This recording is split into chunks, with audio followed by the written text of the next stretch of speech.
Wagon wheel war. Two of the nation's best defenses took the field and didn't disappoint. This is how the Wasatch was won. Elder Express, a change in church protocol could have a major impact on LDS recruits who serve missions. And all black everything. BYU is busting out the black for homecoming week. We've got an inside look at the new Cougar gear. I'm Taylor Lansford. And I'm Sean Gordon. There's a top 10 team coming, and it's time for the Tube.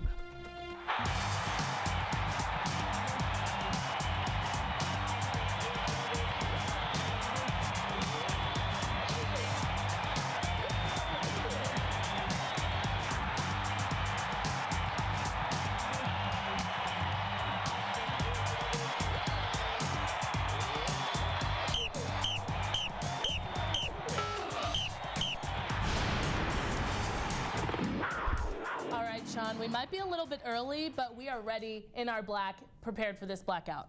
It's true. It's homecoming week. It's a blackout. Number 10 Oregon State is coming in this weekend. But let's not get ahead of ourselves. First off, let's take a look back at the Utah State game last week.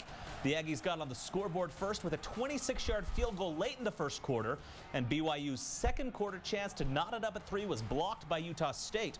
But the Cougars got the ball on their own 39 with just 28 seconds left, and that's all it took.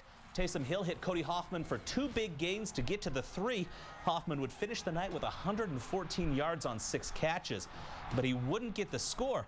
Instead, Taysom Hill hit J.D. Falslev for the 3-yard touchdown with just 3 seconds left in the half. And after a missed PAT, the Cougars took a 6-3 lead into the locker room. And it was all defense from there, led by Ziggy Ansah. The D-end, who couldn't even put on his pads 2 years ago, had 2 sacks and 3 more tackles for loss. And the D came up big in big moments on this trick reverse pass. BYU picked it off. Preston Hadley got the interception right there, stalling one of the Aggies' few chances to come from behind. And Utah State's last foray into BYU territory in the fourth ended in a missed field goal, giving the Cougars the wagon wheel and a 6-3 win. It was fun being out there. You know, I think I might have lost a couple years off my life. Just, you know, kind of get stressed at times. But it was fun, though. So any way we can get a win, you're always going to come out smiling, I think. What's fun, though, is they want to go out and play, and they kind of welcome whatever circumstance it is, maybe more than I do. I mean, I think they might be more resilient than me. The BYU defense held its 12th straight opponent to less than 300 yards of offense. Ironically enough, the last team to gain 300 on the Cougars was Oregon State last year. And Bronco Mendenhall admits on-field miscommunication led to Taysom Hill's season-ending injury. He interpreted that meaning run the play, took his eyes away, victory was signaled in right after that, got hurt. So miscommunication, and I'm responsible for anything that happens when one of our guys gets hurt. So that's what happened. Definitely not a good way to end the game, but we've got BYU TV sports reporter Corey Aldis here joining us in the studio to break down the Utah State game. Corey, let's look at the defense before we get back to Taysom. How was BYU able to shut down the two-headed monster of Chucky Keaton and Kerwin Williams? Well, Sean, I think a lot of it had to do with the play of the front 7 for BYU. 3 sacks, 9 tackles for loss. Williams came into the game averaging over 100 yards, and he left Provo last week with just 18 yards on 14 carries. A tremendous effort from the front 7 for BYU. Well, definitely, but the competition is about to get a lot tougher. How is BYU's defense going to be able to stack up against 2 straight top 10 teams? I think this week they'll be all right, Sean. With Sean Mannion going out, Cody Vaz is coming in for his first start since his high school days. I think the real test will come next week when BYU is at Notre Dame facing Everett Golston. We'll see how the secondary holds up against him. Okay, and the stats seem to back it up, but could this be the best BYU defense we've ever had? Well, it could be number 1 in rush defense, number 3 in scoring, number 5 in total defense in the entire nation. The numbers do speak for themselves. As far as being the best ever, I mean, it's hard to say that, especially in comparing them against past, but again, the numbers speak for themselves. And coming back to the Taysom injury, what does it mean not only for the rest of this season, but also he's the presumed starter next year? What's it going to mean long term? It definitely means that we need to keep Riley Nelson healthy, obviously, for the rest of the year. As far as Taysom Hill, it's hard to come back from a significant knee injury, but I think he'll be ready by spring ball, and he already got some experience, so we'll see how he goes into next year. Awesome. Well, thanks, Corey. Well, thanks, Corey. We'll see what happens as we come up against those top 10 teams. Kyle Van Noy has gone beast mode for our Cougars this season. The junior outside linebacker is now on the defensive midseason All-American second team. Van Noy is the top 6 nationally with 3 forced fumbles, 6.5 total sacks, and 10.5 tackles for loss. And it's been his playmaking abilities that has BYU defense currently ranked 3rd in the nation. And with that defense dominating this season, they keep the Cougars on the game field. And well, again, for homecoming week, CoogTube reporter Royce Hinton breaks down what to expect from the defense and offense of both teams.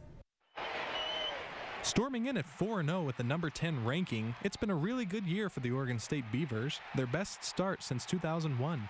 Yeah, they've obviously improved and gotten better. We feel the same thing, even though, we lost a couple close games in tough venues. We feel like we're a much improved team. So it'll be a fun game. It's a great opportunity for us to play on a national spotlight against a top-ranked team in homecomings. BYU is 4-2 so far, losing 2 games by a total of 4 points.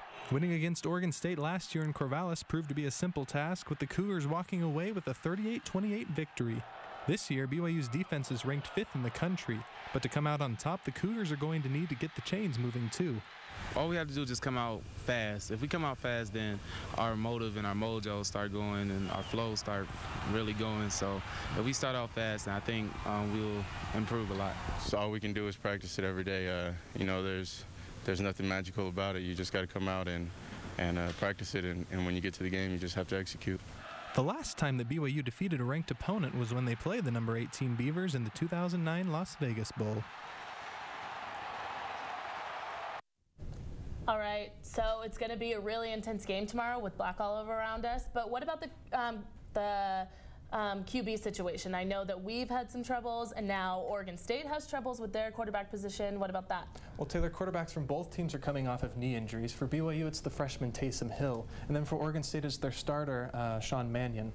So what BYU is going to do is they're going to start Riley Nelson, who's coming back from an injury himself, but he's ready to go. He should be good for the game. And then Oregon State's going to start Cody Vaz, and this will be his first collegiate start. All right, and what other matchups do you see in this game? Well, there's a great matchup between Cody Hoffman and then the cornerback for Oregon State, Jordan Poyer. Now, he's a top 5 NFL draft pick for next year, so that'll be a great matchup to look for. All right, so Hoffman and Poyer it is. All right, thanks, Royce. Get ready to jump around in Madison, Cougar fans. BYU and Wisconsin announced a home-to-home series between the football teams. The Badgers travel to LaVell Edwards Stadium in 2017, and BYU will visit the Madtown to play in Camp Randall Stadium the next year. These games come in addition to the next season's game at Wisconsin. And BYU's all-time passing leader will be taking the field at LaVell Edwards Stadium tomorrow. Now he won't be in uniform, but Heisman winner Ty Detmer is in this year's class for induction into the College Football Hall of Fame, and they're honoring him at halftime of tomorrow's homecoming game. Detmer is a 2-time All-American and set 59 NCAA records as a Cougar. 9 of those still stand today. All right, when CoogTube returns. Black and blue, the Cougs are ready to beat down Oregon State, and tomorrow's blackout means Cougar fans get to see some unique unis. And homecoming highlights. The week-long party in Provo is still going strong. We'll take you inside the action. So even though tomorrow's game is in the afternoon, the stadium will be black as night.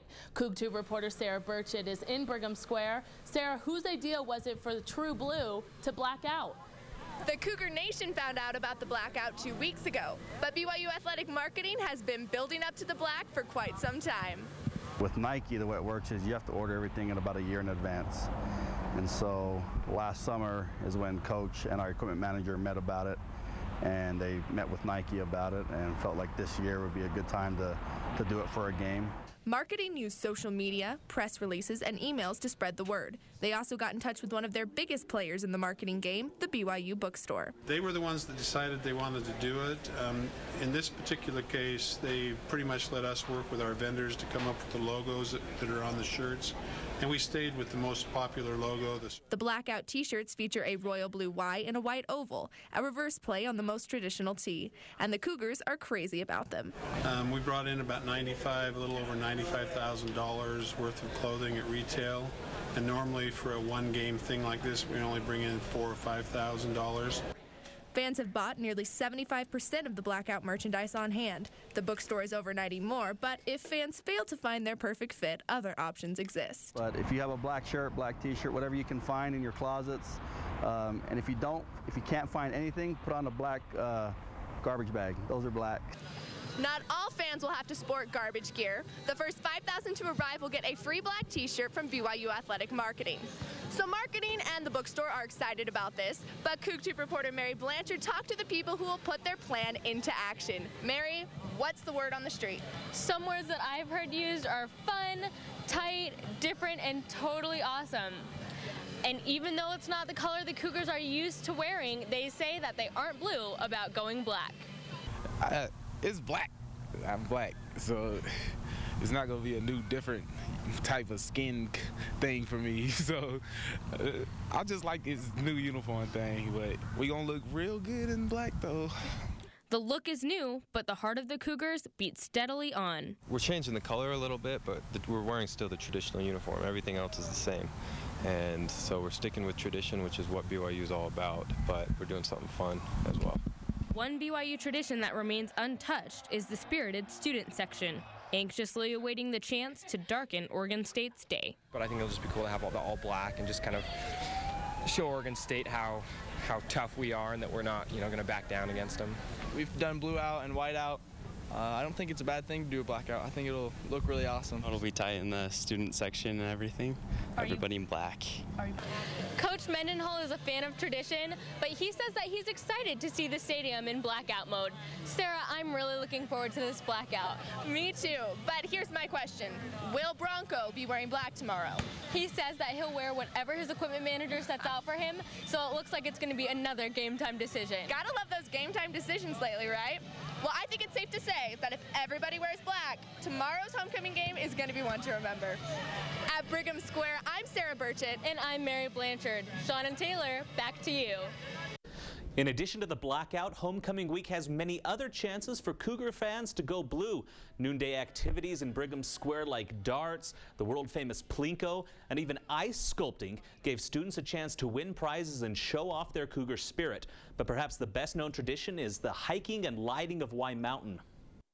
Our whole purpose is to help create traditions that bring alumni back and encourage students to create traditions now that they can continue when they leave.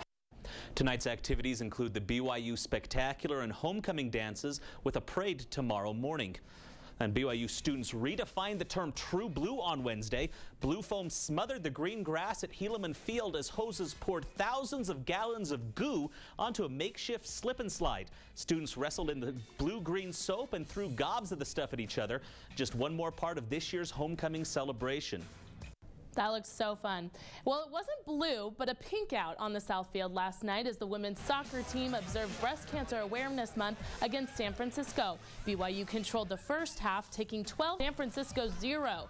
Kylie Royal came on off the bench with 2 huge goals, this one on the cross from Carly Payne home, and it went in the 81st minute. It was all Royal again, this time doing it all by herself from beyond the 18th yard line as the Cougars rolled into 3-1 victory.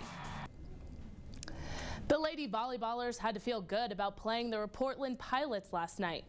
With the team Kills leader Jennifer Hampson on hand, she brought the hammer down last night with a game-high 10 kills. Alexa Gray added 10 of her own, and the Cougars mauled the Pilots in 3 straight sets to improve to 17-1 on the year. Their next home match is tomorrow against San Francisco, who they beat last month in 4 sets. The Cougars are still undefeated on their home floor.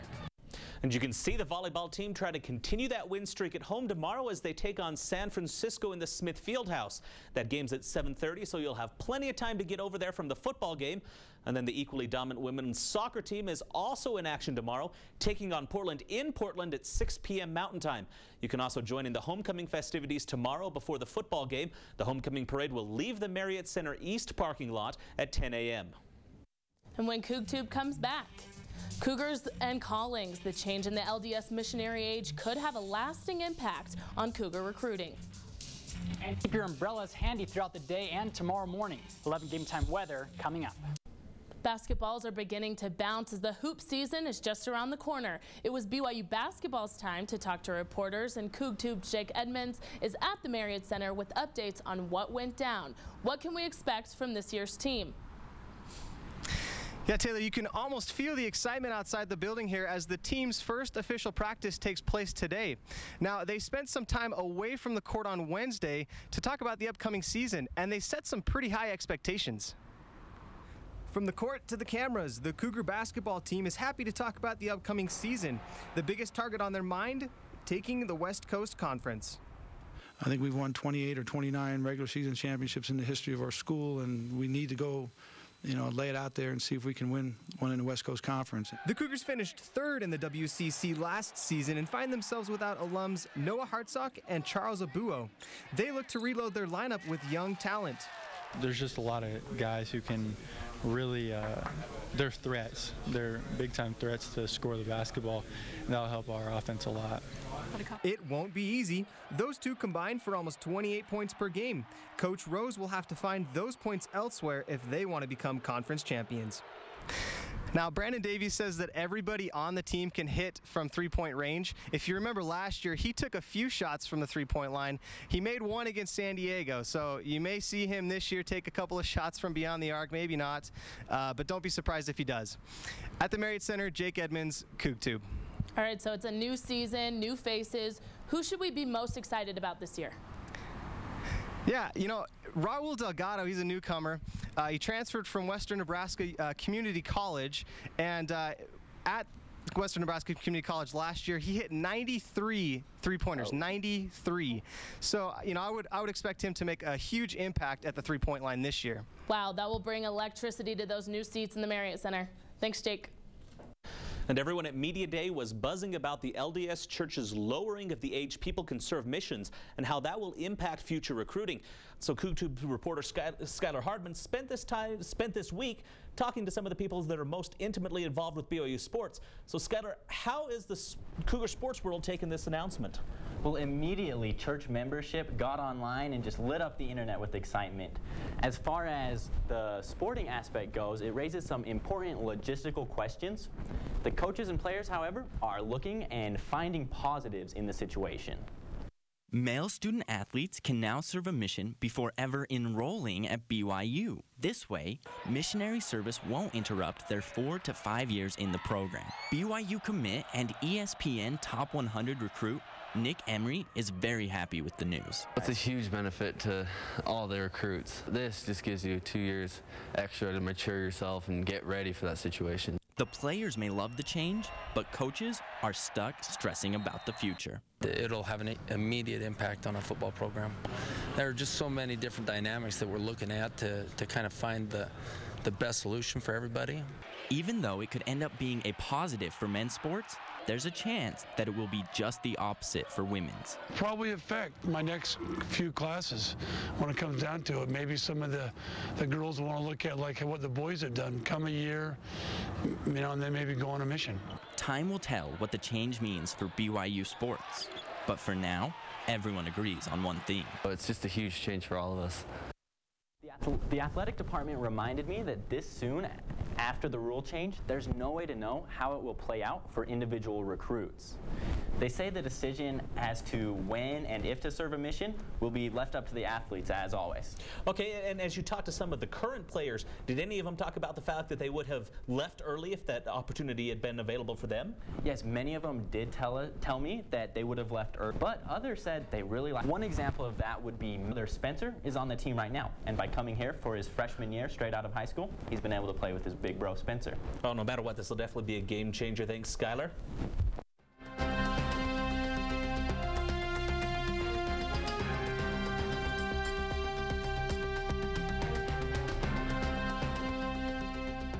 Taking a look at our weather outside, it's wet and cloudy. The rain from St. George has moved its way up north, and now we're experiencing it and will continue to experience it throughout the day. So keep your umbrellas handy, because today, even right now, we're experiencing a bit of rain, and over the next several hours, we're going to see some rain, and even into tonight.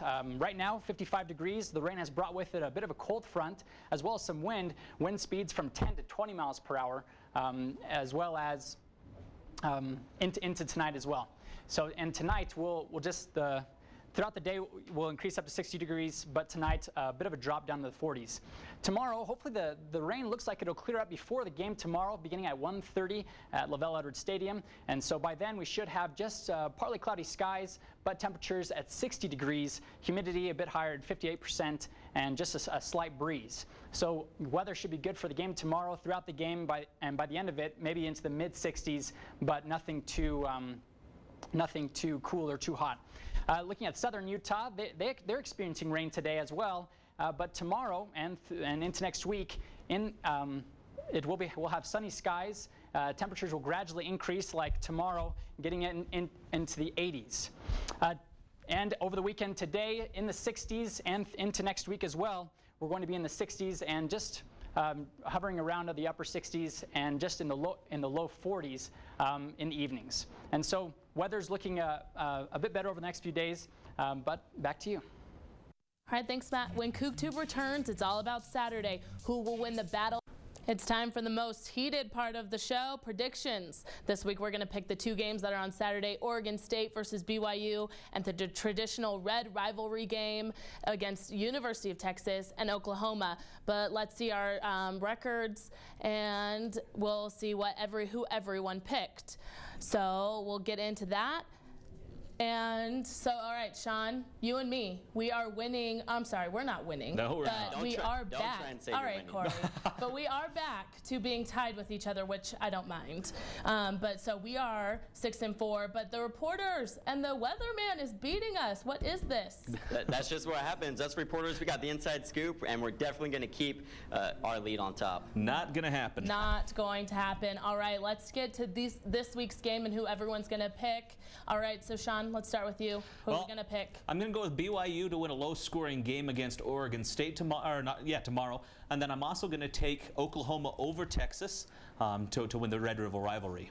All right, Corey, let's go with you in the newsroom. Who do you got? I'm going to agree with Sean halfway. I do have BYU in a close game against Oregon State tomorrow.